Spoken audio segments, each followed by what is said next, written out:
ஒரு கிராமம் பழங்கால சபதத்துக்குள்ள சிக்கி இன்னைக்கும் ஒரு விஷயத்தை மட்டும் செய்யாதாம். அது ஏன் தெரியுமா? ஏன் தெரியவே கூடாதுன்னு சொல்றாங்க. நீங்க கேட்க தயாரா இருக்கீங்களா?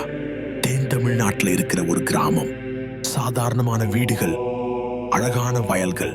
ஆனா ஒரு விதிமுறை மட்டும், இந்த ஒரு சடங்கை மட்டும் யாரும் செய்யக்கூடாது. அவங்க சின்ன பசங்களுக்கே இந்த விஷயத்தை விளக்க சொல்லாம விளக்க சொல்லிக்கிறாங்க.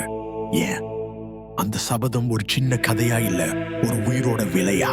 பழையதுல ஒரு குடும்பம் இந்த சபதத்தை மீறிச்சு. அந்த வீட்டு பெண்ணுக்கு திருமணம் நடத்தினாங்க. அந்த நாட்கள் சபதத்துக்கு புறம்பா இருந்ததால அந்த மாப்பிள்ளை திருமண நாளிலேயே கண்கள் மூடிக்கிட்டாராம். அந்த நாளிலிருந்து அந்த வழக்கம் முற்றாக நிறுத்தப்பட்டுச்சு.